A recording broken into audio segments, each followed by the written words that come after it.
Deus me deu uma palavra e eu vou entregar ela em 10 minutos. Salmo 124. Você prega e eu falo o que você está pregando. Baterista, toma o seu lugar, por favor. Se errar, Deus mata hoje ainda. Glória a Deus. Salmo 124. Eita. Vou falar só a primeira parte, tá? Olha o mistério. Ah, se não for ao Senhor que esteve ao nosso lado. Ora, diga, Israel. Se não for ao Senhor que estivesse ao nosso lado, quando os homens se levantaram contra nós, eles então nos teriam engolidos vivos, quando a sua ira se acendeu contra nós. Então as águas teriam transbordado sobre nós, e a corrente teria passado sobre a nossa alma. Eimá. Então as águas altivas teriam passado sobre a nossa alma. Bendito seja o Senhor, que não nos deu por presa aos dentes deles. A nossa alma escapou como um pássaro escapa do laço do passarinheiro. O laço quebrou-se e nós escapamos. Dê glória a Deus, dê glória a Deus, dê glória a Deus. Escute. Tudo que acontece na Bíblia tem um porquê. Tudo que os escolhidos de Deus atravessaram na Bíblia tem um porquê. Esse salmo de número 124 é um salmo escrito por Davi. Faz parte dos cânticos dos degraus. Agora observe. Todo salmo tem uma história por trás deles. A cada composição de Davi, Davi está comemorando, ou está chorando, ou está sofrendo, e ali ele está escrevendo as suas dores, as suas tristezas, ou as suas vitórias. Davi consegue extrair de cada período de sua vida, ele consegue extrair os tesouros que tem nos desertos. Ele consegue extrair as pérolas que tem nos vales que ele atravessa. E é isso que você precisa entender, meus irmãos. Tudo que acontece na sua vida tem um porquê. Tudo que você está vivendo é para alguma coisa. Tudo que Davi passou era uma preparação para o trono de Israel. Só uma irmã ali entendeu, eu vou falar de novo. Tudo que Davi enfrentou era uma escola para sentar-se no trono de Israel. Tudo que você está passando não é para a sua morte, não é para a sua vergonha, não é para que você viva desanimado. O que você está vivendo é a escola de Deus, porque o trono está logo ali. Mas antes de assentar-se no trono, você precisa ter algumas experiências com o Senhor. Antes que a promessa se cumpra, você precisa ter intimidade com o Senhor que te chamou. A promessa não se cumprirá sem você ter um relacionamento com quem te chamou. A promessa não se cumprirá sem antes você ter experiência com quem te chamou. Você nunca sentará ao trono sem antes ter um relacionamento com o Senhor que te chamou. Então aprenda nesta manhã. Não reclame dos vales, não reclame dos desertos, não reclame das lutas. Essas provações é Deus te dando experiência para te assentar daqui a pouco no lugar onde Ele disse que você sentaria. Agora veja. Você percebe que quando Davi escreve aqui, isso é um júbilo de vitória. Isso é um júbilo de comemoração. Foi uma guerra que ele ganhou. Agora você vê, quando ele canta, ele está cantando no plural. Ele não está cantando no singular. Ele está dizendo, ah, se não for o Senhor que estivesse ao nosso lado. Então ele não está comemorando uma vitória dele, uma vitória pessoal. Porque existem batalhas que Deus nos leva pessoalmente. Existem batalhas que Deus vai tratar com a gente no singular. Existem lutas que você vai passar entre você e Deus. Alisson, me prova. Tinha alguém ajudando Davi quando chegou o urso? Não. Alisson, me prova. Tinha alguém ajudando Davi quando chegou o leão? Não. Alisson, me prova. Tinha alguém ajudando Davi quando ele foi enfrentar o gigante Golias? Não, porque existem batalhas que ninguém vai te ajudar. Existem batalhas que Deus não vai permitir a tua mãe estender a mão para você. Deus não vai permitir o teu pai estender a mão para você. Existem batalhas que Deus não vai permitir o povo estender a mão para você. Sabe por quê? Porque o povo é especialista em estender e ajudar com uma mão e jogar na cara com a outra. Olhe para cá. O que Deus está me usando para te dizer é o seguinte: quando você olhar alguém e ver que aquela pessoa teria condições de te ajudar e mesmo assim não te ajudou, não se entristeça, receba como livramento, porque Deus não quer que alguém te ajude e depois fique jogando na sua cara: só tá ali porque eu ajudei, só pregou porque eu indiquei, só trabalha porque eu dei um emprego. A única coisa que a multidão vai falar sobre você é o seguinte: rapaz, se não fosse Deus na situação que ele estava, jamais ele conseguiria chegar no lugar aonde ele chegou. Deixa aí para frente que eu não posso passar do horário. Olhe para o irmão que está do seu lado e fala assim: a única coisa que dirão a seu respeito é o seguinte: se não fosse Deus, ele não chegaria, ela não chegaria. Verdadeiramente, Deus é na vida dele. Olha para cá. Nesta batalha singular, nesta batalha que Davi está passando sozinho, se ele fosse comemorar futuramente, ele não iria colocar nesse júbilo, ele não iria incluir neste júbilo o povo de Israel, porque quem venceu o leão foi ele, não foi o povo de Israel. Quem venceu o urso foi ele, não foi o povo de Israel. Quem matou o gigante Golias foi ele, não foi o exército de Israel. Então, se ele fosse cantar uma guerra vencida no singular, ele diria: se não fosse o Senhor que estivesse ao meu lado, eu não estaria aqui. Então nós já entendemos que este cântico de júbilo não é por uma vitória vencida apenas por Davi, mas é uma vitória que engloba toda a igreja. É uma vitória que abraça todo o povo de Israel. Foi uma guerra vencida no plural, aonde teve guerreiro que se feriu, aonde teve velho que lutou, aonde teve criança que escapou pela morte, aonde teve dor, aonde teve choro e aonde teve lágrimas. O que eu vou vos contar agora, talvez você nunca ouviu, mas você vai glorificar comigo. Sabe qual que é o júbilo que Davi está fazendo o povo cantar para lembrares do que Deus fez? Este júbilo aí é de quando Moisés estava na frente do Mar Vermelho e Faraó estava atrás. Davi está cantando uma vitória que nem ele participou.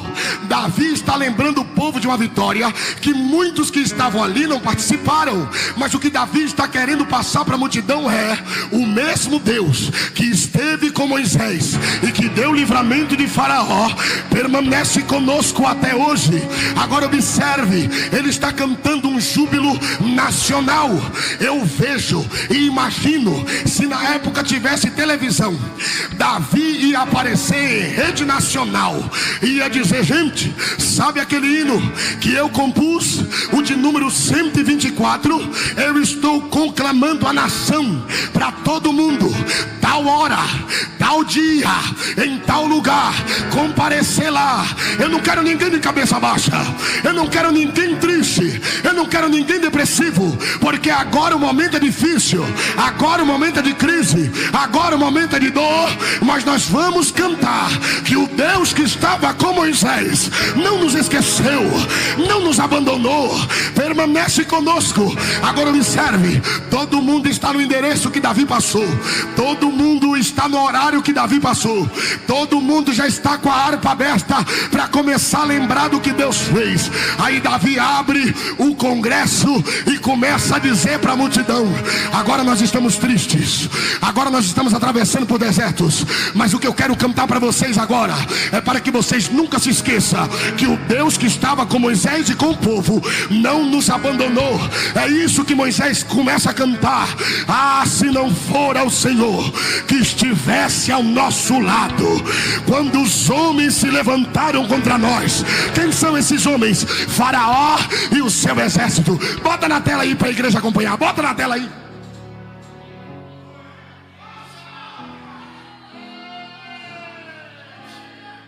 Davi começa em rede nacional: se não for ao Senhor que estivesse ao nosso lado. Ora, diga Israel, Israel, hey! Se não for ao Senhor que estivesse ao nosso lado, quando os soldados se levantaram contra nós, vai para frente, eles então nos teriam engolidos vivos. Quando a sua ira se acendeu contra nós. Por que se acendeu a ira? Porque quanto mais eles queriam matar, mais o povo crescia. Quanto mais eles queriam afundar, mais o povo ressurgia. Quanto mais peso colocava nas costas do povo, mais Deus dava força para eles. Então a ira se acendeu. Então as águas teriam nos transbordado sobre nós. Que água? A água do Mar Vermelho. Parede de um lado, parede de outro, e a corrente teria passado sobre a nossa alma. Que corrente é essa? É a maré que subia e descia enquanto o povo atravessava. Bota para frente. Então as águas altivas, parede de um lado, parede de outro, teria passado sobre nossa alma. Aí Israel começa: bendito seja o Senhor, bendito seja o Senhor, bendito seja o Senhor, que não nos deu como presa aos dentes dele. A nossa alma escapou, a nossa alma escapou, como um pássaro escapa do laço do passarinheiro.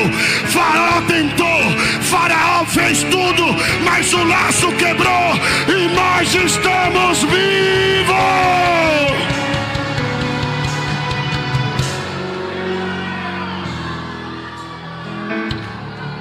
É isso que Deus quer que você entenda.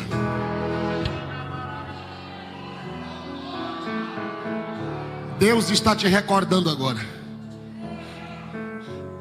de vitórias que não foram suas, mas de vitórias que foram dos antepassados. Rei Manaia, quando quiseres desistir, pensando que Deus já abandonou, lembra das lutas e da vitória que os teus pais passaram.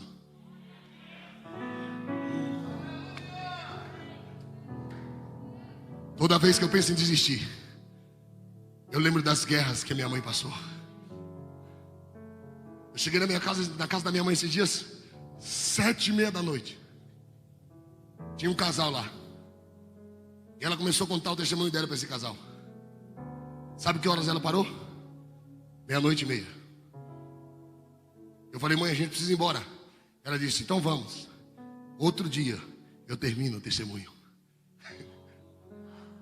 Eu não sei como aquela mulher aguentou. O marido morreu. Quando o marido morre, a certidão de óbito chega lá em casa. E para dar entrada na pensão alimentícia, o documento de óbito tem que estar correto. E por maldade, registraram assim: filhos não informados, esposa, casado, não informados. Como meu pai morreu na Bahia, e a gente não tinha condições na época de ir lá para resolver esse negócio do óbito, demorou 1 ano e 6 meses para conseguir regularizar a certidão de óbito. E enquanto a certidão não chegava, não tinha dinheiro para a gente fazer compra, para pagar água, para pagar luz.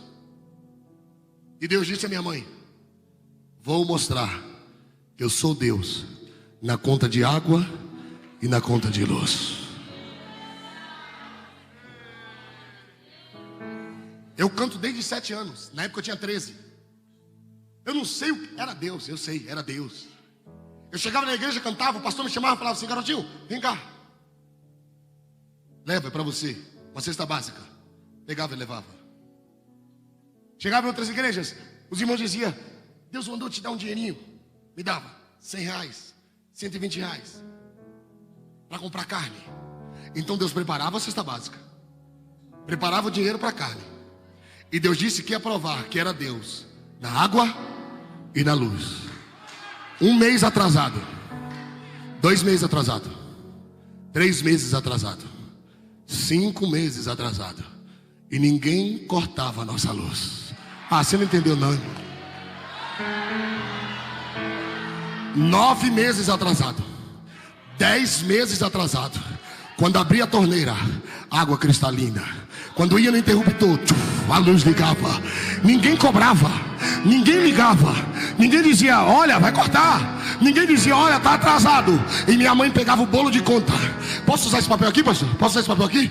Minha mãe pegava o bolo de conta, jogava no chão e ajoelhava em cima.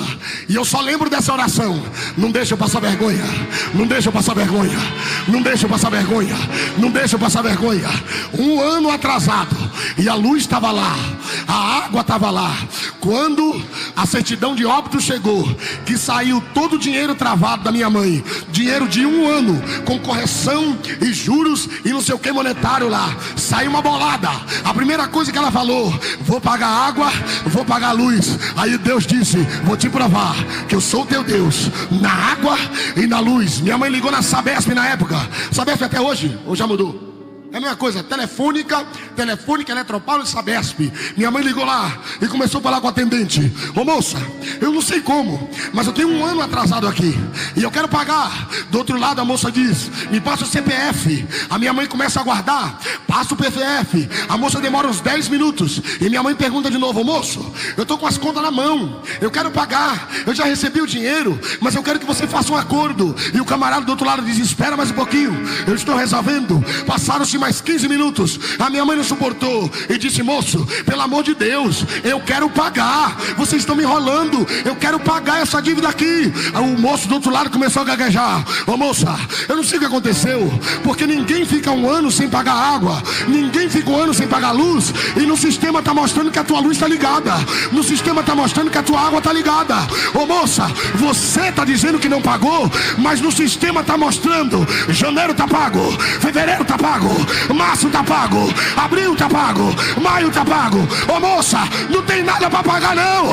Então hoje, quando eu atravesso por uma guerra, pensando em desistir, pensando que eu não vou lembrar, eu lembro da minha mãe: joga a conta no chão, bota o joelho em cima, que Deus responde a oração do justo.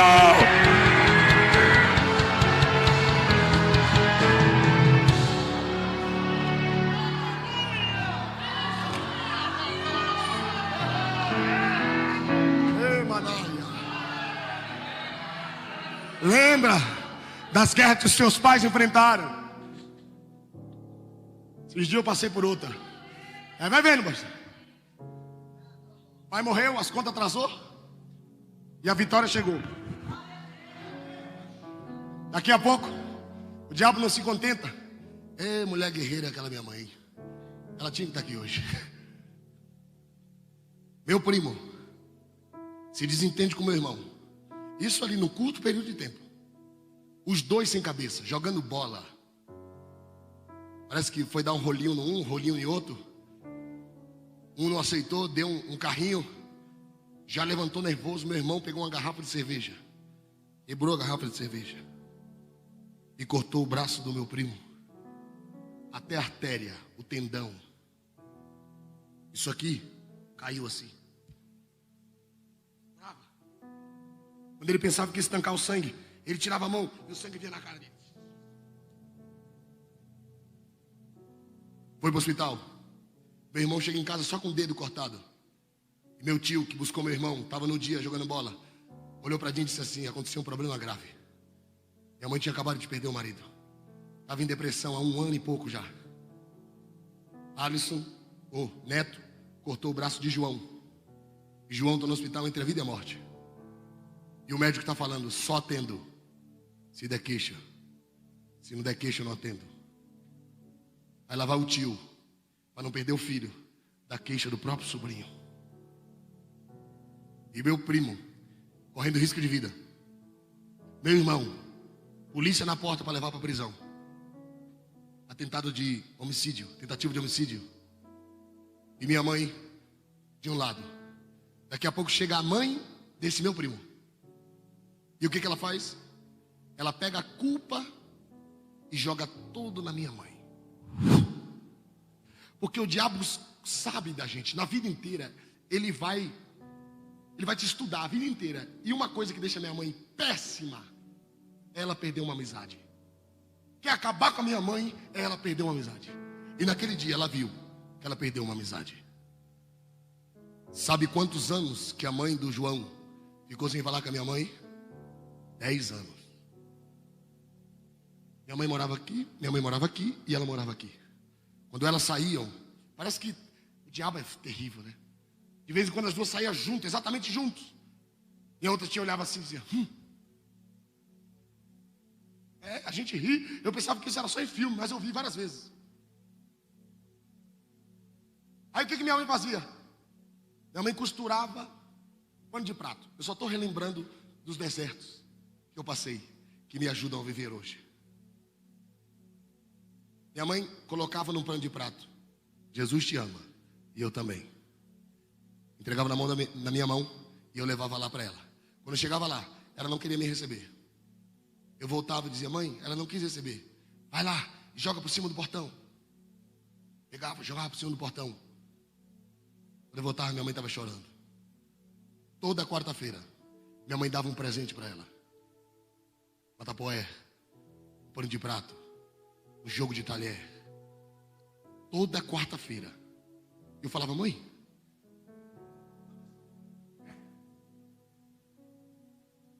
não é nada. Ela dizia, sou crente. E o mesmo céu que eu vou morar, ela vai estar lá também. Toda quarta-feira, pano de prato, jogo de prato, talher, jogo de sobremesa. E quem levava? Eu. E toda vez que eu chegava lá, ela, bota aí. Era Deus usando a minha mãe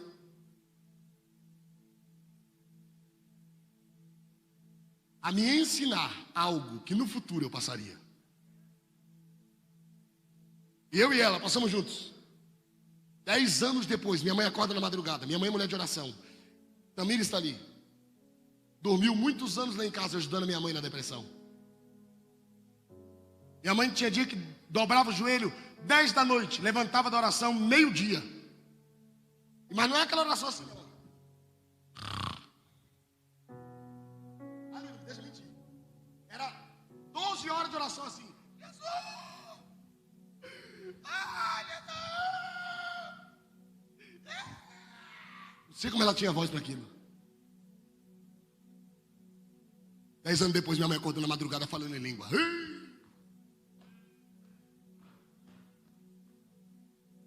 3 da manhã. Acordei do lado dela. No espiritual, eu e minha mãe, a gente sempre foi sincado. Acordei do lado dela. Cheguei, quem foi, mãe? Ela me disse, tive uma visão. Na casa da minha mãe tem 70 degraus até chegar na casa. Ela dizia, eu vi fulano de tal, descendo as escadas. Quando chegou no último degrau, dobrava um joelho, pegava na minha mão, beijava a minha mão e dizia, me perdoa. Quantos anos? 10 anos.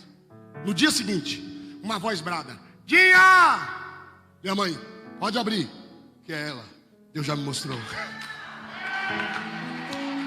Quando abri o portão, que eu vi que era ela, eu falei, agora a giripoca vai piar. Essas duas mulheres vão brigar agora, vai se embolar uma no cabelo da outra. Misericórdia de Jesus, o pai não está aqui, a mãe não está aqui, agora, como é que vai ser isso? Ela desceu 70 degraus. E do jeito que a minha mãe falou na visão, ela dobrou o joelho, pegou na mão dela, deu um beijo e disse, Dinha, me perdoa.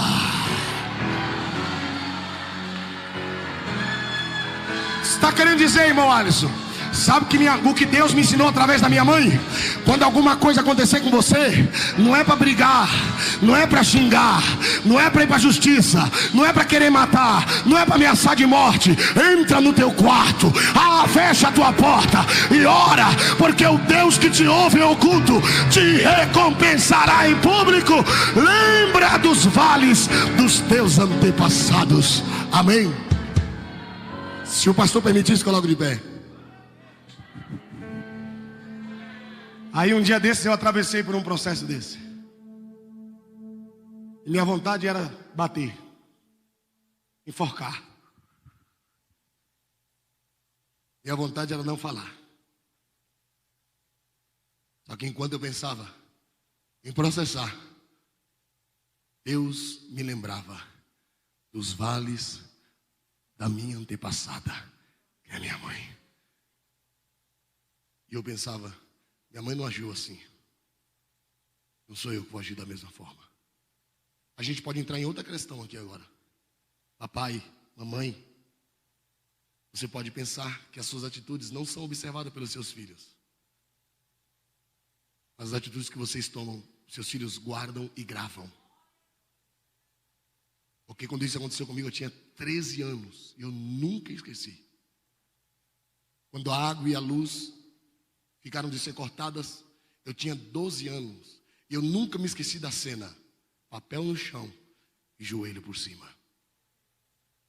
Então as suas atitudes, pai, a sua atitude, mãe, ficarão gravadas na mente dos seus filhos. E o seu testemunho fará com que o futuro dos seus filhos sejam garantidos, ou para ruim, ou para bom. Quando pensares em desistir, lembre-se dos desertos e das vitórias que você teve lá atrás. E creia que o Deus que esteve contigo naqueles momentos, Ele é o mesmo, hoje e sempre, e será eternamente. Aplaude a Jesus e receba o vosso pastor.